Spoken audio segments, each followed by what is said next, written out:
Hold on Yeah? a second. All One working? more. They wanted the money. What I've been saying is We're all ready. Okay. there's certain ideology. So last week we learned about Purim, the first part, and this is a hemshif to that. This is a continuation to that. Because it's just not possible to do everything in 1 week. It's not possible to do everything in 2 weeks, but just to summarize, even a summary doesn't work in 1 week. So just so that everybody's on the same page, and for those people that listen on the machine, on the phone, I'll just summarize briefly what we learned together last week, that the Megillah, the halakha is that you can't read it what's called mafreya, out of order. And the Baal Shem Tov explained that what that really means is that Purim applies to each and every Jew specifically. That's why it's the only one of the ksuvim that is going to be extant after Mashiach comes. The rest of everything other than the 5 books of Moses will fall away, but not the Megillah Sester. Why? Because Megillah Sester is really the story of every Jew's individual life. And the players in the story are the people you and I meet, and the tensions and resolutions of those tensions are in fact our life, our life story. And we learned the Gemara together quickly that why the question is asked, why was the Gezerah of Haman visited on Am Yisrael? What did we do to deserve it? And the Gemara answers that we went to Achashverosh's drinking party. And of course, all the commentators ask, well, why is that such a big crime? And they deal with all the things that don't make it a big crime. In other words, was the food kosher? Yes. Was the wine kosher? Yes. Was the company kosher? Yes. The everything that. So the question was, what was their sin of going to this feast? And the answer was, it wasn't the fact that they went to the feast, but their mental attitude that they were being accepted by the Gentile power lobbies was more important to them than their dependence on our God. And that was the fundamental problem of the whole Purim experience, and that fundamental problem continues with every Jew in every generation.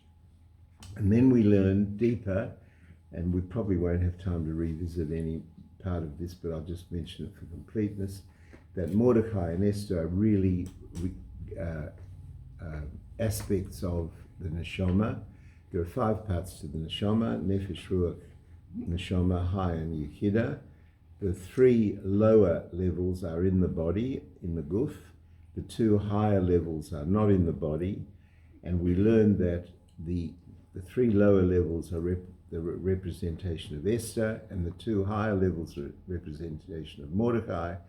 And the tension and resolution of the 2 levels that are outside the guf and the 3 levels that are inside the guf is also your and my experience in every day. But we haven't got time to go into that anymore this week. And then finally, third last thing we learned was that the whole miracle of Purim is a miracle that happens in Golus, in exile, and that we need to understand that in our own lives, we have times of Golus and Geula. We have times, that's why we mentioned Yitzias Mitzrayim, the escape from bondage of Mitzrayim in our davening every day. Every Jew has periods of his day where he's free and where he's enslaved. He's enslaved to his own habits and his own likes and dislikes and his own erroneous conclusions. But real Geula, real redemption comes from being in Geula first. So we kind of need, it's a bad way to put it in language, but we need the problems in order to grow through those problems. And that's the old concept of Yuridit Sorich Aliyah. We haven't got time to go into it. Finally, we did the Gemara about Reb Zera and Rabbah. I won't go finish that tonight either. And finally, that we have an obligation, Purim, to drink until you don't know the difference between Haman and Mordecai. What sort of an injunction is that? Can you imagine you wouldn't know the difference between Adolf Hitler, Yitzhak Shemoy, and Lubavitcher Rebbe? What would you have to do not to understand that? And we learned, although we won't have time to revisit this in any detail, we learned that there comes a point of relationship with Hashem where you are relating to him at an infinite level, and at that infinite level there's no up and down, there's no left and right, there's no anything else. So that's what we did last week, and it's a long and important journey in understanding that aspect of Purim. And for anyone who didn't do it or has the time to revise it, I suggest to you do it. It's taken from 3 basic Farbrengens from the Rebbe, and they're all very important. So tonight I want to deal with this question, and I have to tell you that tonight's shir is very difficult, not in understanding, but emotionally very difficult, because here is the question. What's the difference between Purim and the Holocaust? What's the whole issue with Purim was that there was a Gezeira against Am Yisrael. There was a Hitler of the generation. This is a descendant of Amalek, and this creature made a decree to kill all of Am Yisrael, men, women, and children, everyone in the 127 provinces, and made it an accessible command by making it legal that whoever killed a Jew got his money and his property. So everyone suddenly became very patriotic and were ready to carry out the decree. And the decree was averted. And the averting of the decree, as we learned last week, wasn't through political connections, wasn't through lobbying Canberra, wasn't through power brokers and bribery and so on. It was through 20,000 children sitting and learning Torah, Am Yisrael fasting for 3 days and doing tshuva. So, I want you to understand something which is awkward for us. It's really very awkward. And that is this, that in the 1930s, all of the Gedolei Yisrael, and you should know that this is true almost without exception, all of Gedolei Yisrael said that this was Purim again. And Jews had to do tshuva. What does it mean they had to do tshuva? What were they guilty of that required tshuva that they weren't keeping? They weren't keeping the mitzvahs properly, they weren't learning enough Torah, and they weren't keeping mitzvahs. They were living like Gentiles. And the parallel to the Purim experience seems very obvious. In the Purim experience, as we learned last week, the issue when the Gemara criticized Am Yisrael for going to Achashverosh's feast, that criticism is that our perspective was that what was offered by the sophisticates, the intellectual sophisticates, the cultural sophisticates, was more valuable to us than our own pipeline to Hashem, which is Torah and mitzvahs. And the moment that perspective got bent, then, as the Rebbe put it, in a Farbrengen, there's a very famous Farbrengen, PURIM 1965, Mem Hey, where the Rebbe goes through all of this and a whole lot of stuff on anti-Semitism, which I'll try and get through, and which you and I had a private session on once. That'll be repetitive, I'm warning you. The Baal Shem Tov says, if it's repetitive, either the teacher hasn't explained it properly or the person hasn't listened properly. So one of us, or both of us, have got to do it again. But in this Farbrengen in 1965, the Rebbe explains that it wasn't, God forbid, a punishment to Am Yisrael that they would have negative consequences because they went to the feast, but at a deep level, for those who can follow this and those who can't, just coast for a second. Jews are plugged into Shem Yud Kei Vav Kei, Shem Mavaya, and the rest of nature is plugged into Shem Elokim. Shem Elokim is nature. We are plugged into a level of godliness which is over and above nature. If you want, says the Rebbe, to trade in your connection to that which is above nature and trade it in for that which is part of nature, then you will have the consequences of nature. And if there's one lamb and 70 wolves, the consequences are that the lamb's going to get eaten. The only way that a Jew can survive is by maintaining his connection to Shem Yud Kei Vav Kei, and to understand that we have a supra-natural existence. We've been, as we're going to see in a minute, we've outlived every host nation. We are a ridiculous minority on this planet. We're the focus of everybody, 8.5 billion people's attention, 24 hours a day, for a country the size of Tasmania. And the whole world is obsessed with our presence and hates us, to the point that they wear red ants to some ceremony for actors. I mean, it's just mind-boggling. And the fact is that Am Yisrael Chai, that we live, we survive, and we've outlived all of those nations. How? Because of our connection to Torah and mitzvahs, our connection to our God, and connection to Torah and mitzvahs. And that perspective is the perspective that keeps us alive. Explains the Rebbe in this 1965 Farbrengen, if a Jew trades in that pathway to a natural pathway, then he's going to have natural consequences.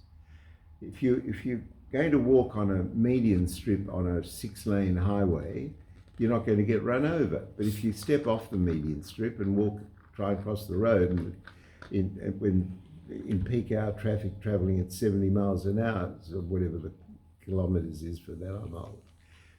So you're going to get run over, because that's the natural course of events. So in the 30s, when Hitler, Yamach Shemoy, was screaming his filth into Germany, and Jews were, the collateral damage of what he was doing in Germany was that American clubs didn't let Jews in. American hotels stopped allowing Jews to come there. You couldn't, in Sydney, there were the golf clubs didn't allow Jews to be members. So there was a collateral damage and a central damage, and this damage was that Jews were being targeted. So the Gedolei Yisrael at the time was saying, wait a minute, we've lived through this. What is history? History is what you learn from experience. We've had experience of this. We had experience of Purim. Everybody has to get off their tulkuses and go and sit and learn Torah and do mitzvahs, and then the whole thing will be averted and Hitler will drop dead. And we all know that didn't happen. So the issue really is, there are some questions on that. One issue is, why didn't it happen? One issue is, why didn't Am Yisrael listen in 1939, as opposed to in the time of Mordecai. And then you have another very vexing problem.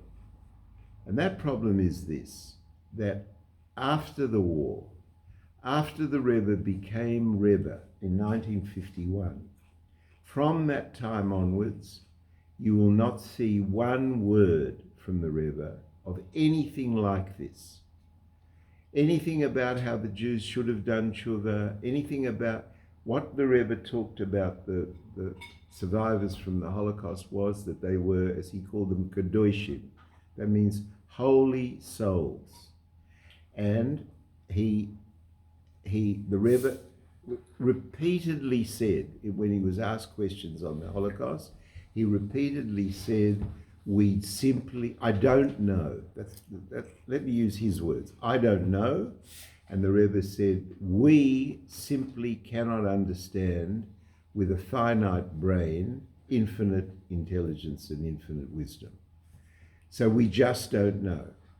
However, you should also know that with these statements of the Rebbe, which I'll come back to and go through with you in a minute, the Rebbe also said that those Jews that feel angry with God, I don't think he used the word angry, I'm probably, the difficulty of not learning this inside is that you're stuck with somebody's vocabulary. So I don't think the Rebbe used the word angry, but the Rebbe was passionate about the fact that those Jews that blamed God, in inverted commas, were right.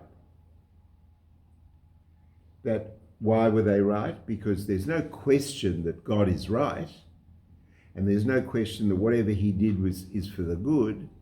But how can it be so difficult for us to understand? How can it appear to be so cruel that children are speared and thrown into burning barns alive, and the unspeakable cruelty and joy with which the Nazis performed what they believed was their duty just beggars the imagination. I mean, the Baruch Hashem, my children's generation and my grandchildren's generation really have no idea, not even a clue what happened. So, and why? Because it's almost impossible to believe. It's almost impossible to believe what did happen. So when Jews went to the Rebbe for dollars and for yechidus and said, where was God in the Holocaust, and the Rebbe used to congratulate them. He used to congratulate them for that feeling. Why? And the Rebbe explained, because anyone who feels like that passionately believes in God. If you don't believe in God, there's no problem. There's no question. We live in a jungle. The strongest wins. You don't like somebody, you kill him. What's the problem? Where's the problem? The problem is that Jews have a morality, which is what we learned a few weeks ago, and which and I'll try and time with as we go, because it's fundamental to the Aseret Dibros, to the Ten Commandments. But when our morality is a very big embarrassment to the world, as we're going to see in a moment, and they hate us for it, as we're going to see in a moment, and that hatred is a hatred which we can only resent because we do believe in God. Otherwise, it's a jungle, and who can blame anybody for that? Somebody's cruel, so what? Somebody's unjust, so what? Somebody has no sense of tzedakah and help and kindness and mercy, so what? A lion doesn't have any mercy. He wants to kill somebody to eat, he just kills it. Where is our expectation that it should be different? Because we believe in God.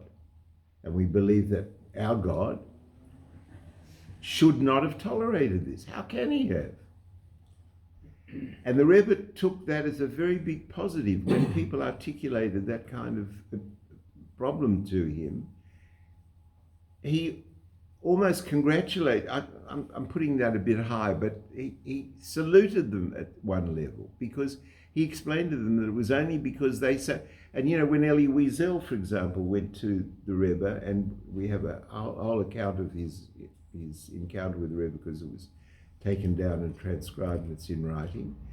When he said, and he came from a frum home and he knew how to learn Gemara and he lived through Buchenwald and when he said, and when he was complaining to the Rebbe about where God was and how could he believe in God, and he asked the Rebbe, how can you believe in God after the Holocaust? And the Rebbe answered him and he said, who do you want me to believe in? You want me to believe in man, and you want me to believe in culture? And the Rebbe explained to him that the fact that he felt so upset was because he was such a deeply devout religious Jew. So we do need to understand why the Rebbe's articulation of what happened is so different to what his father-in-law, the Frierdiker Rebbe, was saying before the war and in the early years of the war, and all of Gedolei Yisrael, who were all saying the same thing. There's a very ugly phrase that was used by Gedolei Yisrael. I'm not talking about one Rebbe, I'm talking about hundreds of Rebbes, because we had hundreds of Rebbes before the Holocaust. They said that Hitler was the scalpel of Hashem, right? Because we believe in Hashgacha Pratis, we believe that there cannot be anything that happens without God's Hashgacha Pratis, and everything is for the good. So how do you allocate space for a Hitler? So a moshel was invented that a Marjan goes into an operating theatre and he sees people in masks with fancy clothes and somebody with a knife, and he is knifing this person and drawing blood from this person, and the person's paying him, and he can be excused for thinking he's torturing him. What's he really doing? He's really saving his life. That's a very difficult thing, moshel, to wear if your parents and grandparents and sisters and brothers were butchered in front of your eyes. So the Rebbe never used that language. I'll try and show you why. I mean, how do I know why? I'm telling you what other people learned that the Rebbe was the Rebbe's position. So look hard. All right. I think we have to start with the first basic question on this issue. Anti-Semitism has existed since the time of Matan Torah. We have had Paro hating the Jews. We've had Sanhedrin Sanherib hating the Jews. Nebuchadnezzar hating the Jews. Haman, Antiochus, the Romans, the Turks, the Christians, the Muslims, Stalin, Hitler. And every Jew at some point in his life probably asks himself, what did we do? Why? Are we guilty of something? Well, we must have contributed in some way. And bear in mind that we have been expelled from almost every host nation that we've ever lived in. We've made the nation better. We've given the nation morality in the sense of the Ten Commandments. Let me explain that before we go further. The Ten Commandments, the first two of the Ten Commandments are the pathway for the remaining 8. The remaining 8, as you know, are man and God and man and man. But man and man, without the first two commandments, that I am God and you've got it, and that's why we have this morality. If you don't have that, then you're back to human logic. If you go to human logic, you're back to Nazi Germany, because Nazi Germany was the most cultured nation in history. Their universities were the pride and joy of the intellectual world. Their theatre and their drama, their music, their culture was second to none anywhere in the world. And it was with that logic and with that culture that they were able to do what they did. And they had a very good argument. If you tell a lie, one of Hitler's henchmen said that, I think it was Goebbels, said that if you tell a lie often enough, it gets believed. So they scream for long enough how evil the Jews are, and then if you believe that, it's not a long jump to say that you want to throw them out. And when they won't leave, it's not a long jump to say, well, you've got to kill them. And if you're going to kill them, you might as well do it as efficiently as possible. You don't want to have collateral damage, you don't want to have disease, and you don't want to have a typhoid breakout. So burning them is an excellent solution. And the logic will get you there. Why do we not believe in logic without the Ten Commandments? Because when you have the Ten Commandments, you can't murder children. You can't have a quota of 1,500 children a day in Auschwitz. That was the quota. 1,500 little children a day. And we brought that morality to each of the host nations in which we lived. How successful we were, that's what the Mashiach clock's about. But the reality is that we have, slowly but surely, given the world a moral compass. But we've been thrown out of nearly every country that we've lived in. We've been thrown out of England and France and Hungary and Austria, Germany, Lithuania, I made a list, Spain, Portugal, Russia, Poland, North Africa, even Eretz Yisrael. They want to throw us out of Eretz Yisrael now.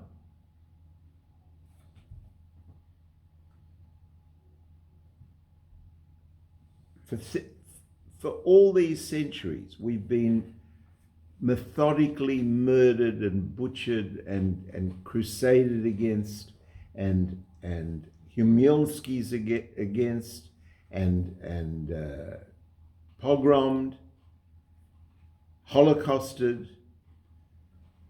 And the question is why? What have we done? So let's take it. You can take a list of the accusations. And the problem with that list is that there's absolutely no consistency in it. In fact, the only consistency in it, the Rebbe explains, is that for every evil that pops its head up through the ground, the best choice was to simply blame Am Yisrael, because you've got a ready-made scapegoat. So, but you've got a people, you've got a nation who all have affinity for one another. We'll come back to that in a minute. We are less than 1% of the world's population, and yet most of the world, given an opportunity to voice their real feelings, hate us. And the question is why? What have we done? What have we done to deserve that? Throughout history, we weren't killers. We weren't thieves. We didn't rape their women and murder their children. Jews sat and learned. Some of them are noisy. There are noisy Italians. Some of them were pushy. There are pushy Puerto Ricans. when we were too poor, that we were a blight on the economy of the nation. When we were too rich, we were bleeding them dry. Hitler blamed us for losing the First World War. Stalin blamed us for capitalism. Christians blamed us for killing their God. I mean, just consider that for a moment, what a joke that is. How has that concept survived? That we killed their God? How can you kill a, if it's a God, how can you kill it? Muslims hate us because we rejected their prophet. In the Middle Ages, they hated us because we were moneylenders. Why were we moneylenders? Because we couldn't get professions.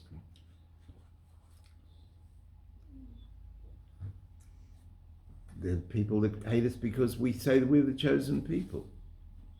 I've got news for you. Do you know that there are populations on this globe that dwarf us to ridiculous levels? You say they're the chosen people. Chinese say they're the chosen people. Japanese say they're the chosen people. Part of their ingrained culture. Why doesn't everybody hate the Chinese and the Japanese for being the chosen people?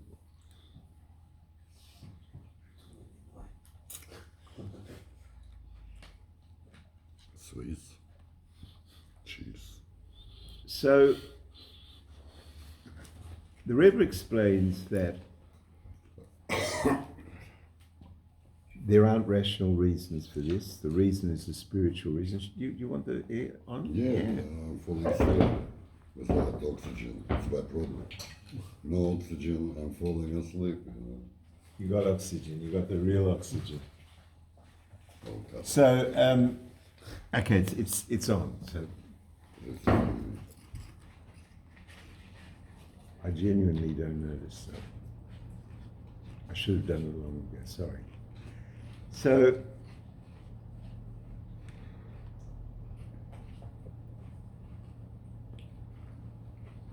to look for a common thread of logic, the Rebbe explains, is a fundamental mistake. Why? Because experience has taught us that's the case. There is no identifiable line of logic which you can attest to and say, if we change this, then anti-Semitism will disappear. How do we know that? Because Jews have tried everything. They've tried to assimilate. They're hated for assimilating. Gentiles don't like Jews who pretend to be Gentiles. They've tried to curry favor with Gentiles. It's not. We see from the PURIM experience how good that does for us. So in this Farbrengen in 1965, the Rebbe explains this. He explained that anti-Semitism is a spiritual force. We've got to start with me going back and defining this. Many of you have sat through this explanation many times. There are certain spiritual forces. Those spiritual forces carry certain spiritual energies. They're not measurable by scientific method, but they exist. In the same way as gravity exists and is not measurable, there are spiritual forces that exist. One of those spiritual forces is tshuva. One of those spiritual forces is emunah. If your emunah is strong, you daven to your God, you try and live in a certain way, the more you trust God in learning His Torah and doing His mitzvahs, the more you will have what it is that you have the trust in to have. Why? Because a munah is an energy of itself. It is a self-propelling, ever-increasing energy that is a function of your investment in it. Now, one of those energies, negative energies, is anti-Semitism. Why? So the Rebbe explains that why was the mountain Har Sinai, because the word in Hebrew for hatred is sinah. Not with the samach, it is with the shin. Yes, yes. But don't forget, we're talking about verbalizing something rather than seeing it written. There is one I should have said, sorry, I'm glad you said that right. One of the energies, the spiritual energies that are linked to a physical property is speech. Speech is a spiritual energy. You can build with speech and you can tear down with speech. And there are people who you can take a person who is apparently confident and realistic about himself, and if somebody is articulate enough and vicious enough, he will cause that man pain and suffering. Now, what happened on Har Sinai was that Am Yisrael was chosen. How do we know that? Because the Torah says so. Am Yisrael became, from the moment of the Giloi of Hashem, the revelation of Hashem on the Aseret HaDibros, on the Ten Commandments, we became a nation chosen by God, an Am Segula, as it says. Now, where people do go wrong, let me make this very clear. I talk about this a lot because I really believe that it isn't emphasized nearly enough. Where people go wrong is they think that means that we are in some way inherently superior. Doesn't mean that we're inherently superior. It means that we have a separate, overriding responsibility. We have a responsibility for morality. We were chosen to be the banners of morality. We were chosen to distribute the Ten Commandments amongst all of creation. We're chosen to be a light to the nations. What does it mean, a light to the nations? It doesn't mean that you strut around and say, I'm better than you. It means that you have a responsibility for elevating Gashmias into Ruchnias, physicality into spirituality. And in order to fulfill that responsibility, that is our duty, and that makes us chosen. What for? For that responsibility. But the problem is that Hashem can't choose a nation to do His good, which is what we're being entrusted to do. How well we dispose of that trust, we might get time for or might not. But that is our mission. Our mission, on the mission that we were given on Har Sinai, between the time that we got the Torah on Mount Sinai and the time that Mashiach comes, was to elevate the world by lifting Gashmias into Ruchnias and bringing Ruchnias down into Gashmias. That's a Jew's life. And the more a Jew is attuned to that life, the less anxious he is, the less problems he has, the more he has a life which is fulfilling and he lives instead of existing. However, with that choice, there has to be an opposite, because in order to have free choice, there has to be, you can't have $1 million in one corner of the room and $1 in the other corner of the room and say to somebody, choose. That's not a choice. The choice has got to be exactly equal, otherwise it's not a choice. It's a preference. In order for there to be free choice in every human being, there has to be an apparent balance. So if Am Yisrael have an opportunity to live outside of nature, there has to be a compensating negative. And that compensating negative is the force of anti-Semitism. And that force of anti-Semitism is going to exist whatever happens. The Rebbe explains this openly in this Farbrengen in 1965. It's never going to go away. Do not imagine for a moment that if you convert, or if you change your clothing, or if you change your speech, or if you change the way you live, or the way you eat, or the way you sleep, don't think that that's going to make the slightest bit of difference, because all it will do is, if you hit the right note with the right person, it'll put it to sleep for 5 minutes. But that's all.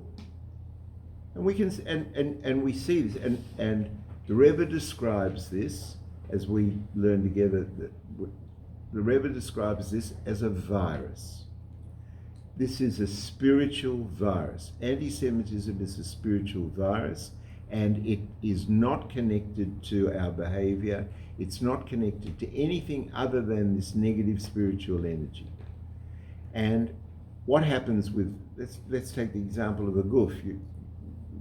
With doctors, you know that if you have a virus and the body attacks the virus, or you have medicine that attacks the virus, what does the virus do? It mutates. It morphs into a different mutation. And that's exactly what's happened with anti-Semitism. Anti-Semitism's gone through basically the Rebbe explains, 4 fundamental mutations. The Paros of this world hated Jews long before Christianity. Paro, Nebuchadnezzar. But the first morph, when the first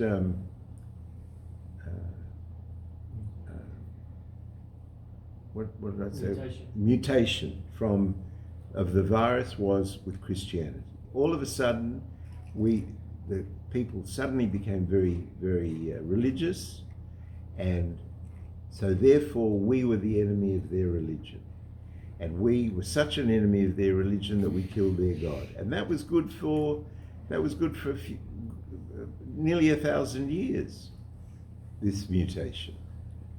And then in the Middle Ages, you had the Crusades. That was the second mutation. Now it wasn't just a matter of killing their God. It was a matter of, now the Muslims were in on the act as well, and now it became, but it was an anti-religion. We were the anti-religionists of either Christians or the Muslims or whatever it was. Came the Age of Enlightenment, in inverted commas. Religion wasn't fashionable anymore. So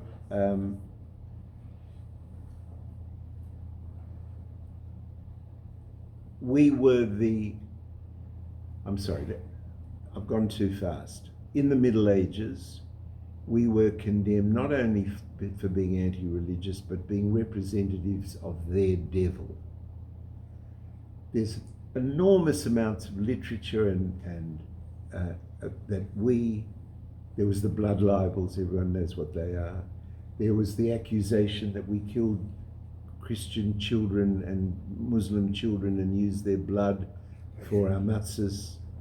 Absolute madness. You can't believe that anybody could believe this. We poisoned their water. We caused polio to their children. Why? Because we were the agents of the devil.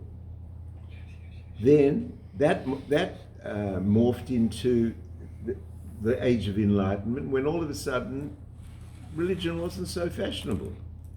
People who were religious weren't as intellectual, weren't as cultured, so all of a sudden you had a new thing. There was a man in 1879 called Wilhelm Marr.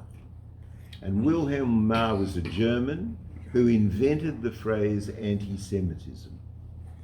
And he suddenly came up with a new change. The new change was that it's race. Jews are a race, and an evil race. And because we're an evil race, we have to be eradicated. If we're eradicated, everybody will be all right. That became unpopular as a result of the war, Baruch Hashem, as a result of Hitler, when the world shoveled out the ashes of Am Yisrael from the gas ovens and felt bad about it. So all of a sudden, racism is not fashionable. anti-Semitism is racism, and all of a sudden people are ashamed to be called racist. So it's morphed again. Now what is it? Failure to observe human rights.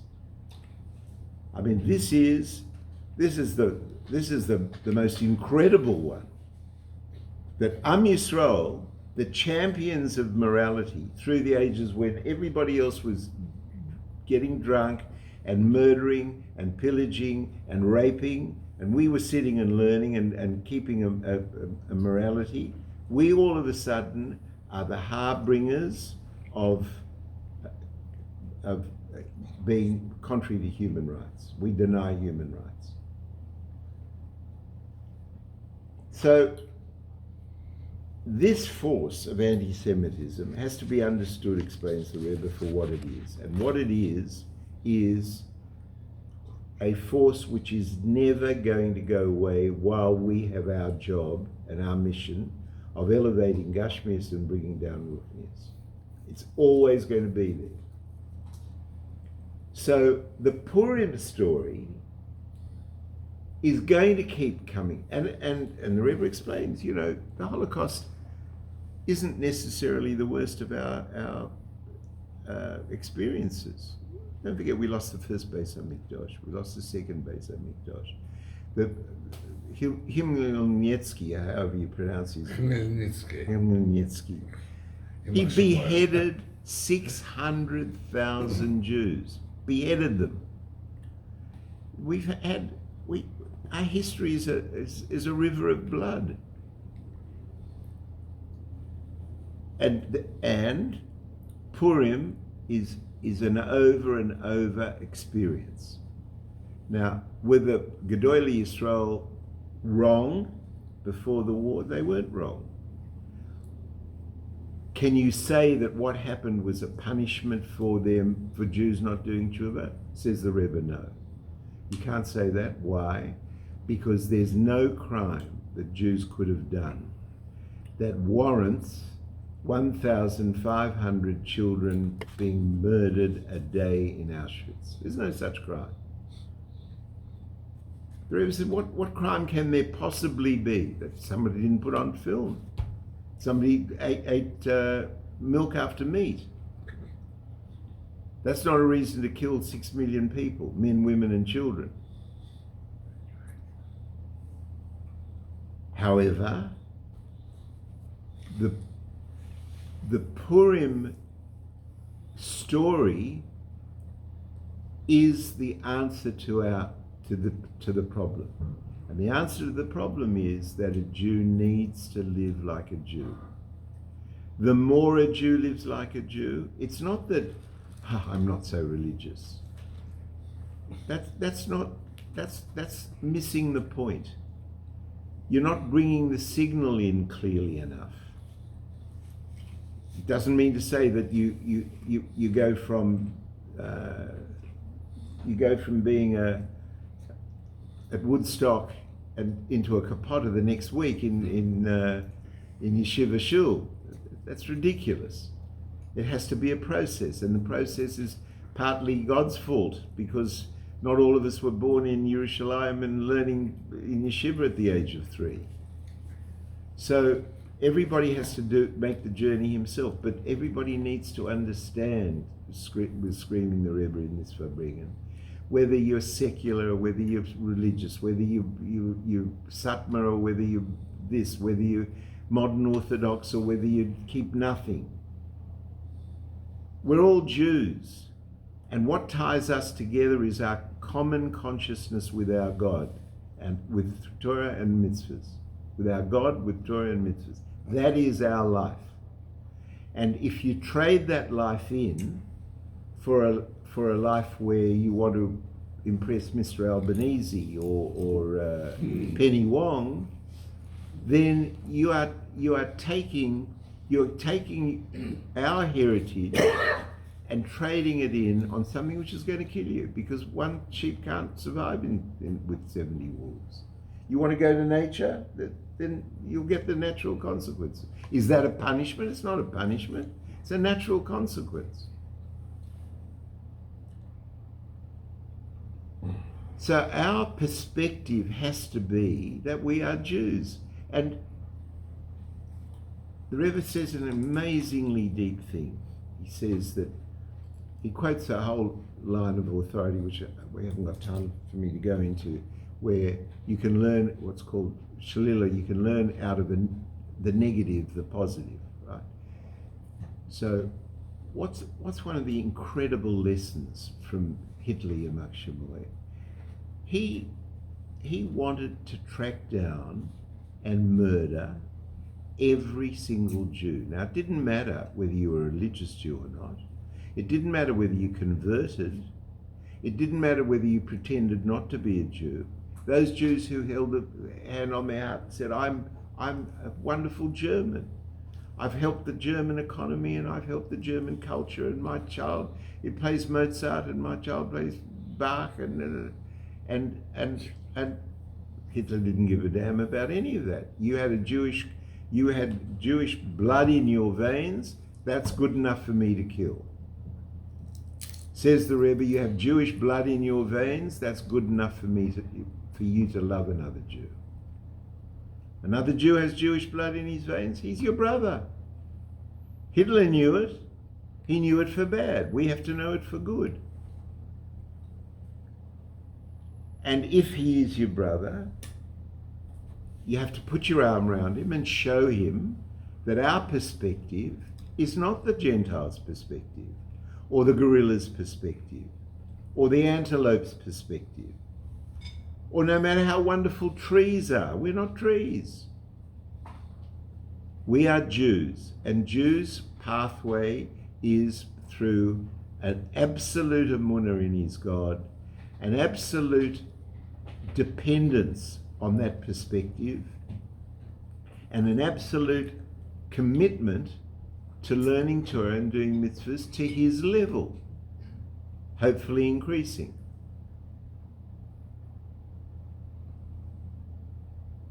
And that's what it means, explained the Rebbe in this Farbrengen, that you're not allowed to learn the Megillah Mefreya out of order. You have to learn it as being deeply personal, because there's going to be a Haman, and you have to listen to the Mordecai. We have a Rebbe. We have a Rebbe. Had a Rebbe alive. Have a Rebbe. I mean, it's mind-boggling how many shluchim today are roving the world helping Jews who never saw the Rebbe. They weren't born. And they're so frum, they know so much. I mean, it's incredible. I have a grandson sitting in yeshiva learning at the moment, and I gasp at what he knows. He never saw the Rebbe. So that's our journey, and the more we are dedicated to that journey, the less chance there is of a Haman being successful. That was the point that the Rebbein was saying before the Holocaust. Why did the Rebbe never repeat that? I'm going to finish with this, but you have to know this is very deep and very important. The Rebbe never allowed verbalizing, because that's what we're talking about, negatives into Gashmis. Why? Because they create the negative. Actually verbalizing it creates the negative to some level. Is it an energy that's measurable scientifically? It isn't. But it's as certain as day follows night. So the Rebbe never talked down against any Jew. And when people ask him, why did God do this? The Rebbe used to say, I don't know. I'm not God's lawyer. I reject the job of being God's lawyer. And all the Rebbe did was defend Am Yisrael. And Am Yisrael needs defending. Because the fact of the matter is that we've lived the 3,500 years since Matan Torah, being only 1/4% of the world, and we have taught the world morality. Whether they like it or not, that's the reality. In every country that we've lived, when we've been thrown out and left them the heritage of morality. Whether they get it right, whether they understand it, whether in what form it takes, that's all different. But for all of us, next week we're going to have Purim. You're going to listen to the Megillah. And you're going to do the various mitzvahs that go with the Shalach Manos and the various mitzvahs that go with it. Go to the Suda, say L'chaim. But for goodness sake, the focus needs to be on who you are. You're a Jew. And that consciousness gives you a common consciousness with your God. We are a Helik Elokah Mimal. We are part of, we have a neshama, which is a part of God himself. And that is our salvation. That's our pathway. Nothing else is our pathway. So we should all remember it. L'chaim, l'chaim. Just switch this off. Good. 15.